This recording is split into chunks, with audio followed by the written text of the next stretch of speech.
সন্ধ্যা মানে ফুচকা পকোড়া চপ সিঙ্গারা সঙ্গে যদি থাকে মোমো তাতে আরও জাঁকজমক। তেল চকচক মাথা নিয়ে উঠলাম সোজা বাজারে গিয়ে, লোকে দেখে পাচ্ছে মজা, তাতে আবার কি বা সাজা। আছি আমি বেশ আনন্দের, সঙ্গে মোমোর দারুণ গন্ধে চলে এলাম ছোট্ট করে মিনি ব্লগ সঙ্গে নিয়ে।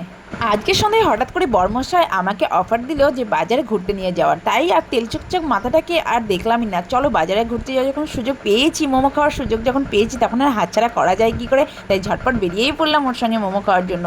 একরকম মোমো খেয়ে হলো না, তো প্রথমে খেয়েছিলাম ভেজ মোমো। ভেজ মোমোটা তার এতটা টেস্টি লেগেছিলো, তাই সেকেন্ড বারের জন্য নিয়েছিল চিকেন মোমো। ভেজ মোমোর থেকেও বেশি টেস্টি ছিল চিকেন মোমো। চিকেন মোমো খাওয়ার পরে কি স্যুপটাকে বাদ দেওয়া যায়, তাই স্যুপটাকেও আর বাদ দিলাম না, তাই দুজন মিলে একটু স্যুপ নিয়েও একটু খাওয়া দাওয়া শুরু করলাম।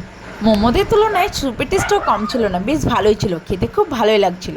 মোমোকে টাটা বলে এবার চলে যাই পকোড়ার দোকানে, আর সেখান থেকে কিছু পকোড়া কিনে নিই বাড়ির জন্য। আর দেন তারপরে চপ পকোড়া শেষ করে আসি এবার আইসক্রিম দোকানে। পছন্দ করে নিলাম একটা ছোট্ট করে আইসক্রিম কিনে।